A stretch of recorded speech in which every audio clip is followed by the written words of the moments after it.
ఆజ్ఞ లేనిదే ఏదైనా జరుగునా, నీ కంచె దాటగా శత్రువుకు సాధ్యమా? మా దేవా నీవే మా తోడుంటే అంతే చాలు.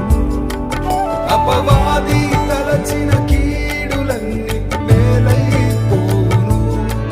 మా దేవా నీవే మా తోడుంటే అంతే చాలు. అపవాది